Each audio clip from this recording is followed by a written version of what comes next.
Hey y'all, today's goal is to fix two things. First is to make sure trains can get underneath the platform and are secure, and that is working. And then, kind of as a caveat to that, because these two things are tied together, is getting all the wiring hooked back up for those lights because that crosses where the tracks will go. So I want to make sure all of that is good to go and set up and wired and all fine because I don't want to keep messing with that. And in this process, I want to finally finish my little carts that are outside of the Daily Bugle. So we're going to work on that today. And hopefully by the end of this video, I'll have the train tracks all set up, ready to go. So let's jump into this. So here's where we're currently at. As you can see, I've removed the front row of buildings. They're going to stay out for probably quite a while because they're just kind of in the way. Although I do kind of need to do them to get the wiring set up in there. So I haven't exactly decided how that's going to go. What I might actually do is drop those city wirings down through there and connect them on the underside. Because I think that might be a more efficient way to do that and to handle that so that I don't have to take the whole thing out and kind of put it all back together at one time. So I think when I go to add these buildings, I think I am going to drop it down through the crack here because there is a crack all the way along.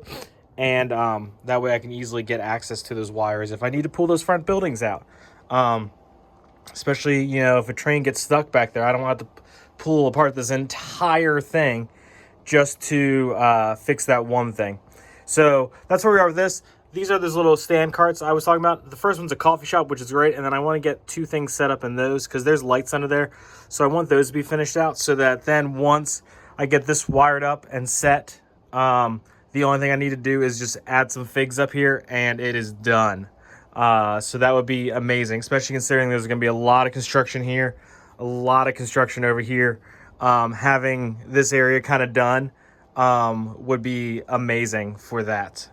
So my goal for today is to get the trains to run to this point right here because all of this is changing.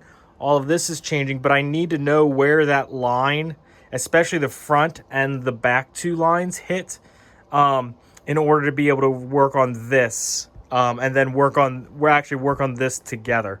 Both of these things are probably going to have to happen kind of together because don't forget, I'm going to work this line over here to match up and put the station here. So I need to get that line kind of over in here and matched up to go behind the wall.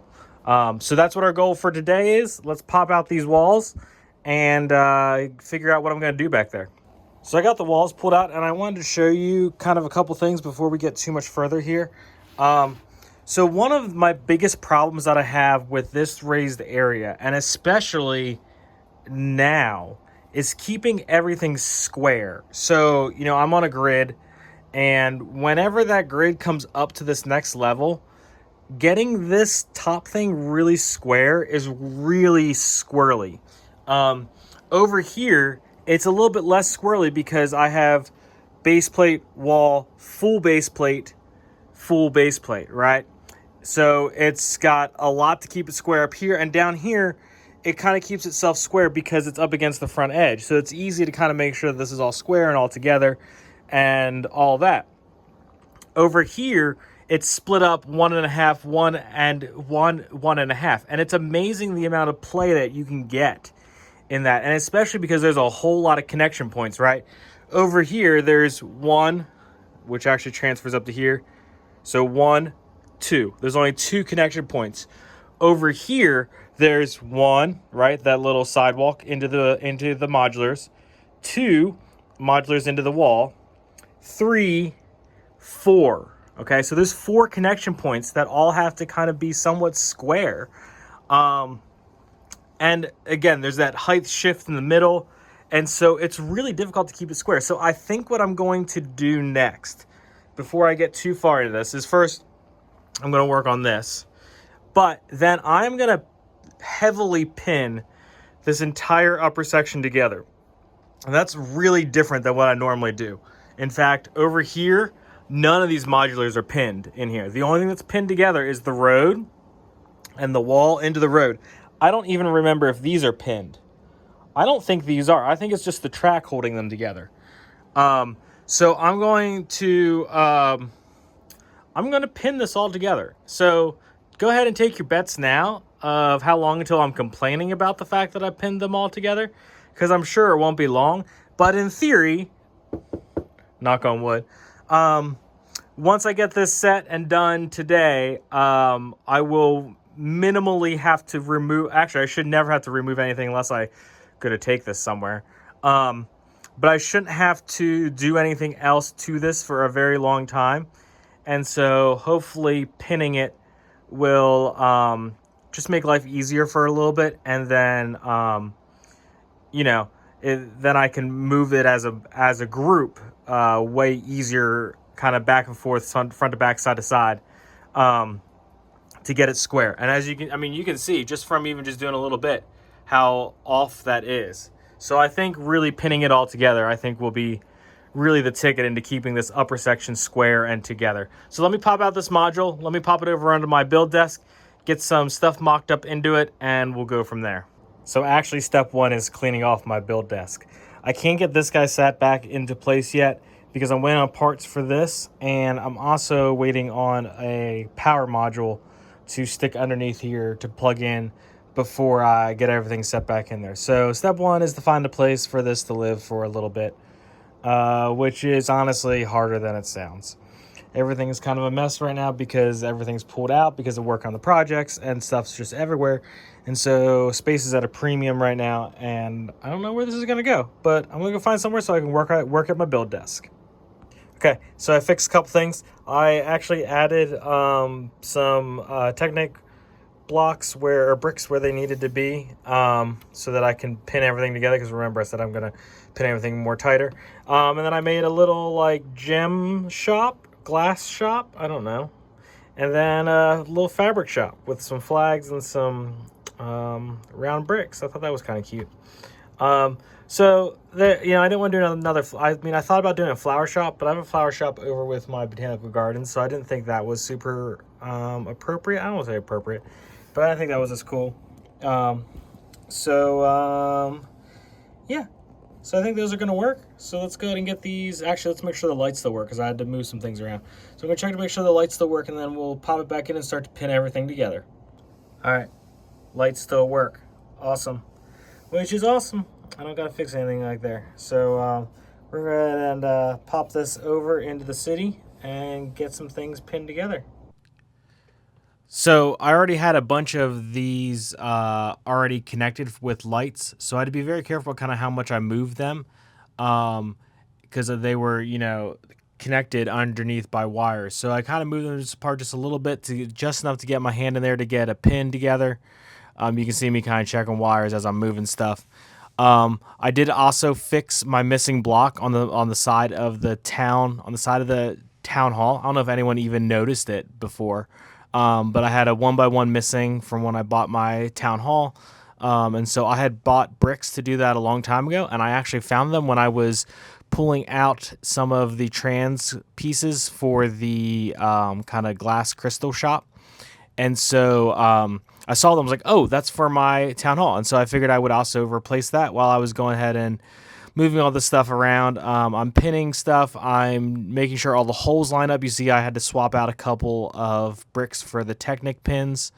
And I usually do that by dropping actually the plate off the top rather than trying to pick up the plates and tiles and bricks off of the base plate. I usually try to pull the base plate down just enough to be able to pop that brick out and then pop the new brick back into it. Again, it's just taking your time and being very careful about it. And I really like to use the angled needle thing that I actually bought for lighting, because it makes it really easy to be able to pop that in and off. And anyways, the whole key to this whole thing was to get this all pinned together really securely, really safely, so that it would all move together as one unit whenever I had to move it around or adjust it to get everything to line up, because it's really hard to keep everything square when you're dealing with these raised elevation platforms, because there's so little up there, and it can vary when you have that vertical difference. And since this is now in the middle of the layout, it was really important for that vertical distance to not be swayed either way, because it needed to line up across the bottom as well. And so there's just a lot of alignment issues that I think pinning the whole thing together really securely is going to fix. Quick note if you didn't know, there are a couple different types of Technic pins, and I did not know this when I first started building cities, but these have, the black ones have friction, I call them nubs, but they have friction pins built. So basically these are tighter, these are looser, and then these obviously are Technic pin to Technic rod, or however you want to think about that. And I use all three of these in my city. Now, you might have noticed in this last video, in this last little segment, I removed all the grays and went to the blacks. Again, that's just in the name of making this all really solid. I will use these if I want everything to kind of line up, but be very easily removed. So I might actually do a combo of the grays and the blues in the wall section to connect to the front edge here. Just because then it's a little bit easier for me to remove things when or if I need to. So there's your little tip for today. I actually use a lot of the grays and a lot of the blues most of the time when I'm pinning stuff together. I will use the blacks whenever I want something to really stay together, or if I'm low on. I mean, really, they're kind of interchangeable, but the blacks definitely hold a little bit better than the other two. So there's your little tip for today. Okay, so the opening going down through there is pretty wide and would fit just the normal standard width apart. But it's a little tighter than I would like it to be. So what I'm going to do is there's going to be a tunnel opening here, and it will be this standard Mills plated width. And then what it's going to do is I have this, I'm using off-brand plates, by the way, just because it's going to be hidden. No one's ever going to see it. It's just for support, and I'm going to cut them up kind of pretty badly. So this is narrower than a base plate, but this is the correct width. As you can see, oops, hold on, let me hold the phone. As you can see, that's the correct width there. This is 2 studs in, basically. On this side, 2 studs in from that side, and that's a really kind of comfortable fit going down through.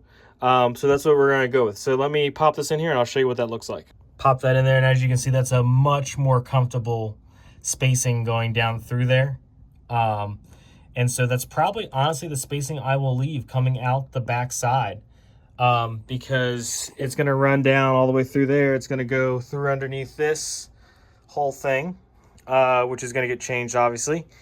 And then it's going to continue on. And actually, the spacing down there, I think, is closer to that offset rail anyways. So we're going to see if I'm going to need to change that back, or if that's going to be the mystery.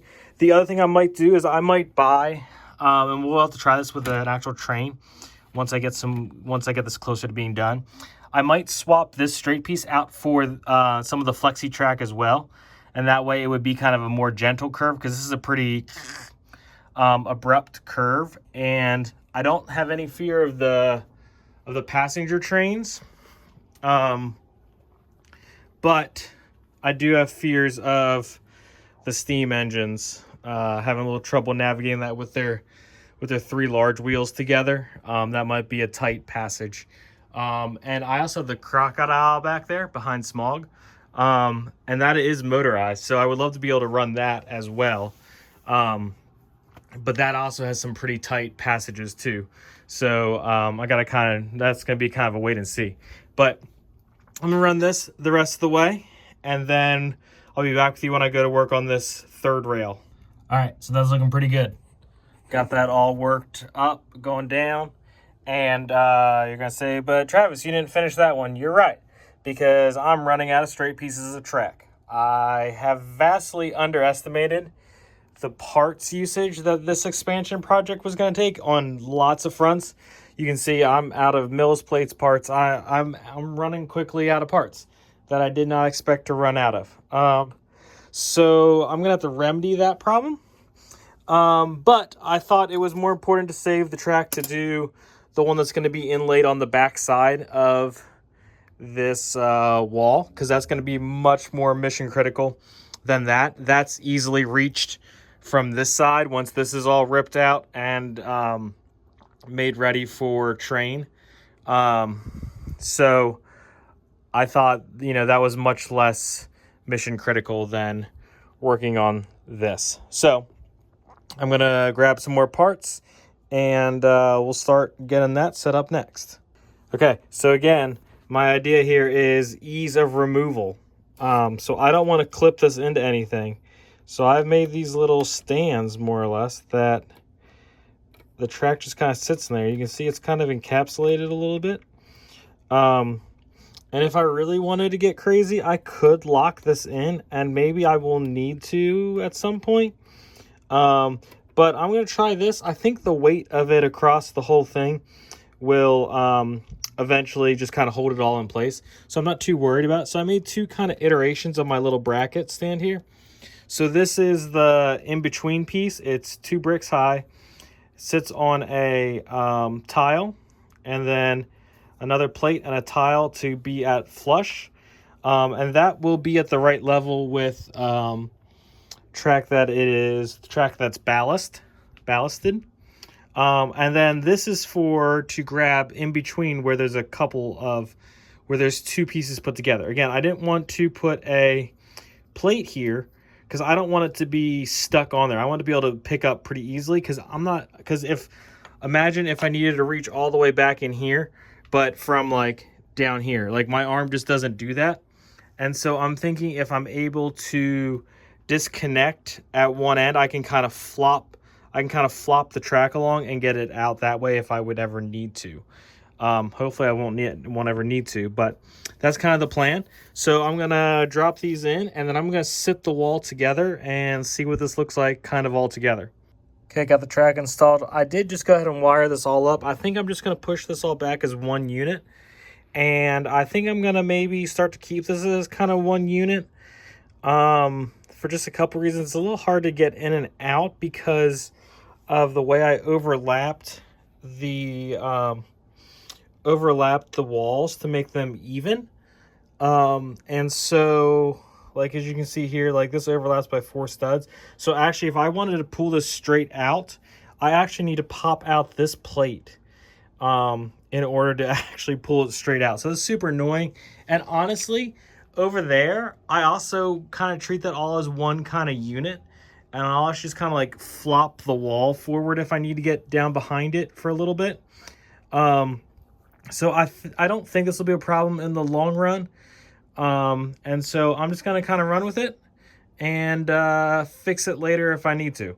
And just hope I don't really need to. So I'm going to go ahead and push this on back and get this in place. And we're one step closer to being done with this project. All right, I got the wall in. It took me longer than I would like to admit, and I actually swapped out all the pins for the blue pins just to get it to sit in there right. There's something very odd going on here, and I actually think it's this table slopes this way. So this way. Because there's actually a bit of a bump down here, which, you might be like, that's not much of anything. But when you're dealing with something like a really tight tolerance like Lego is, that makes a huge difference. So I might, once I get that pulled apart, get that leveled out and see if that closes up that gap. If not, what I might do is I might put a shim underneath. Since most of this is sitting on this middle piece, I might just shim up this piece just a little bit because it's flat there. But I might just shim it up just a little bit to kind of lift this side up to bring it in line with everything else. But you can see it happens actually all the way back, which is what makes me think that it might be just this table needs to come up a little bit on that side.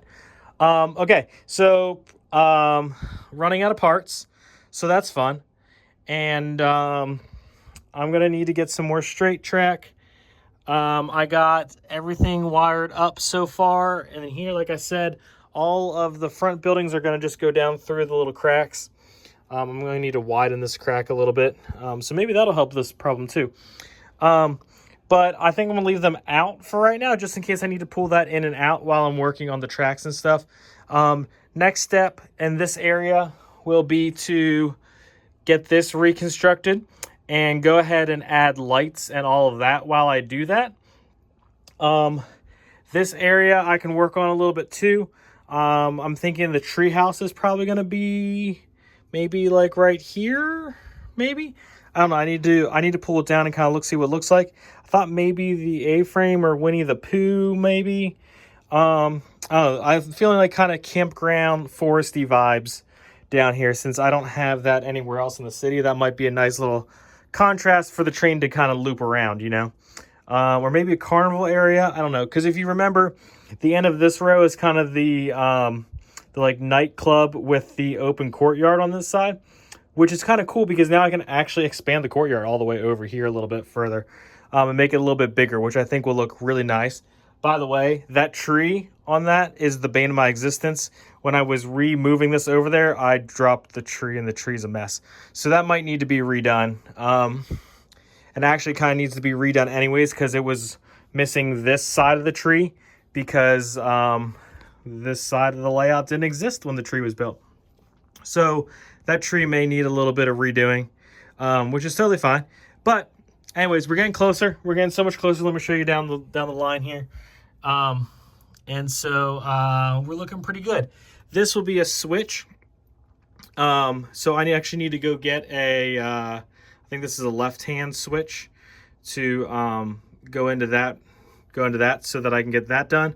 And the main reason why I'm putting the switch here is A, so it doesn't take up room down there, and B, so I can actually reach it. And I can use this long kind of underneath here as a very long siding.